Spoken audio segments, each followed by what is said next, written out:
So I would like to start off our day with a number of questions. Can please tell us a little bit about your professional role?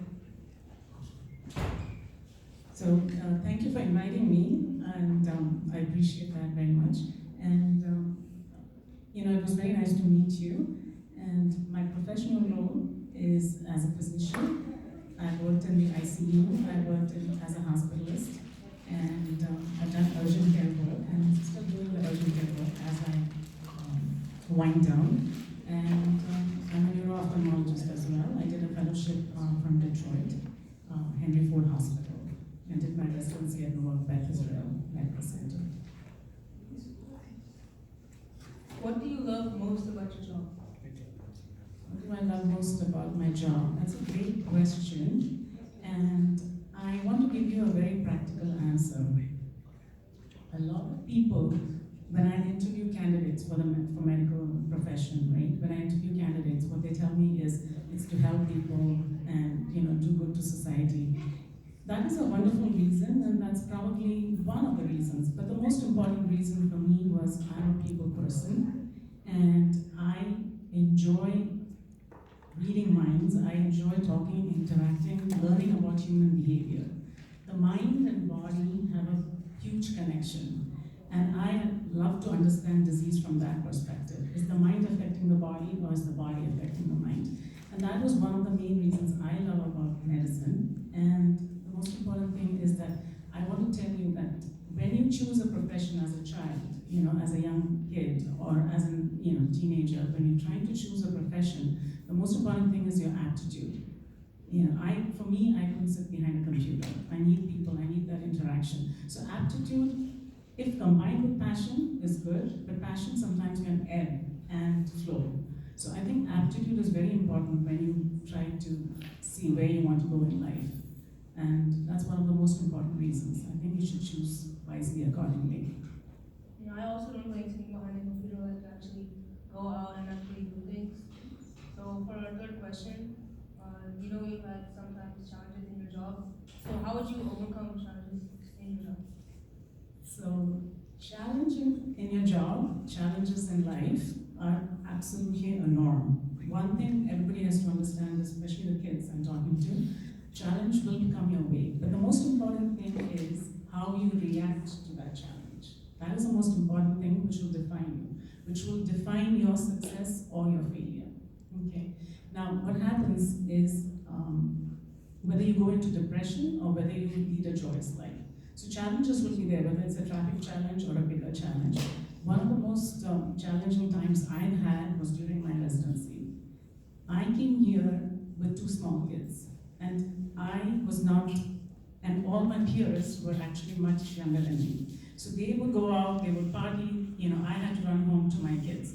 And what happened with that is that they kind of isolated me. I could not fit in. And everybody in this world wants to fit in, right? So on top of it, my mentor, who realized that I was not fitting in, it was not my fault, I'm a people person, but they just wouldn't allow me to fit, or wouldn't allow that to happen. And they had their own little segregated circle, and I was this older person fresh out of the boat, and I just come from India. And so the treatment was very different. And my mentor, what she did was, instead of helping me, she started badgering me. So that was very challenging, because to lose a residency meant to me that I was going to lose my whole career. And it was my dream somewhere to come to this country, wear a white coat, walk around the hospitals, and that was kind of a dream, a vague dream, but it was there. So when I came here and this happened to me and I was about to lose my residency, I had 2 choices. What would I do? I could go into a depression, but I did, I started focusing on my work. I went to work almost 3 months at a stretch. Didn't take time off. I was not with my kids. I was not with my husband. He was supportive, but I was not there. I didn't have a social life. I didn't have friends. I just went to work. I enjoyed the time I worked, and the reason for that is because I enjoyed physiology, I enjoyed the pathology, I enjoyed treating patients, I enjoyed learning about patients. So I just kept working and working. The moment I came home, I would get into an anxiety state. I just couldn't, I just needed to work. And one, it relieved me from the anxiety state. Two, it helped me focus so much better. And I kept going and I kept going, and this happened for 2 years. And at the end of 2 years, all the attendings came and congratulated me. Everybody came and, I used to write these long notes, I used to treat the patients well, and I had to work, I don't know, 10 times harder than an American graduate to succeed in life. And I did it, and I succeeded, and that's why I'm here. So that, I think, was one of the most challenging times I've had. You can always have some employers who treat you badly, and it's your choice. You go into a depression, or you come out of it, you work harder, and keep moving on. So, yes, and I think that focus has helped me a lot. Growing up, did you want to be a physician or did you want to be something else? I had to decide. In India, we decide very early in life, right? I had to decide at the age of 17. The brain of the child is not developed at that age. Sometimes that's why I say that it's good to listen to parents at that age. And I wanted to be a doctor. I wanted to come to the United States. That was all true. But at the same time, my father said, we may not be able to afford medicine.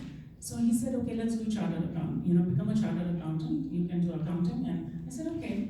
And the next day, my father came and said, no, you can do medicine. It's very cheap. I think I paid 8 rupees or something per month in government medical college in Mumbai, Brown Medical College. And my hostel fees was like 35 rupees for 6 months. So he said, yes, this is affordable. Why don't you do it? I got the grades, and I always worked hard, and I got the grades, and I got into medicine. But vaguely, yes, it was my dream to come here and wear the white coat, yes. If you could give any piece of advice to your younger self, what would it be? The most important thing I would say is don't lose your confidence. To any young child here, I want to say don't lose your confidence. Whatever happens to you in life, whatever people will compare you with, don't feel less than anybody. So feel confident, don't ever lose confidence. Just because you have to know that you are unique. You are only one person in this world. So keep your confidence level high up. There's one more thing I would like to add and tell my younger self is that you are going to face rejections. You are going to face, and I want all college students and school students to know this, failure and rejection is always going to be a part of your life. How you take that failure, how you take that rejection will make you or break you. So many people in med school, they get 4.0 grade, they come to med school and they commit suicide because they failed in a test or something. You hear that all the time, right? And that's going to happen, but that's okay because every human being has gone through that. Failure, rejection. People may not like you or people may love you, whatever it is. But that's something I would tell my younger self that, keep at it. Keep doing it. Yeah, confidence. Don't be afraid. Confidence is key. Yes, confidence is absolutely key. Feel good about yourself. Yeah. Who was your inspiration growing up? That was an interesting question too. And my inspiration was not the big people in this world. I mean, people have done a lot of good things, Edison and other people. But my inspiration was this young kid, 2 years older than me. He went on the stage, he got, in India we have ranking system. We have one first rank, second rank, third rank. That's how the school system works. It's not like other places here. So we had this ranking system. He had stood first in class. I was an average student till 8. I was in the 9th grade. This kid had finished his 10th standard, and he got like 10 prizes that day. He got sponsorships, he got 10 prizes that day. And I sat there in the audience and I said to myself, next year I'm going to be that. That was my biggest impetus. It didn't come through anybody else, not my parents. They never forced me to study or anything. Nobody else. That inspiration, that kid getting all those prizes there was my inspiration. And the next year I really studied, and I don't think I socialized. I didn't do anything else. I got that first grade and I got all the accolades, and life went on from there. He was my inspiration. I don't think he even knows it. So now we'll wrap it up with some rapid fire questions. Basically, the rules are you have 5 seconds to answer. Just say whatever comes to your mind first. You don't have to explain it. Just say what comes to Just your one mind. word? Yeah, you just say what comes to your mind. Okay. So what word do you have a hard time pronouncing? Oh my God. Malayalam? What item is worth spending money on? What's spending money on? Books. Very important. Books and literature. Because I write, and that's how I learned to write, through reading. What do you regret spending money on? Clothes which I never worn. What non-existent job do you wish existed?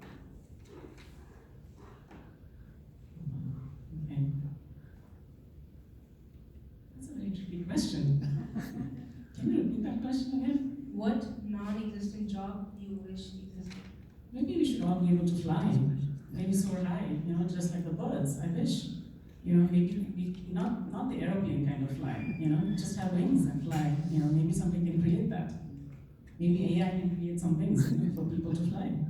Just go out, fly, go down, maybe that kind of job. That was all my questions for you. Thank you for coming here. Thank you.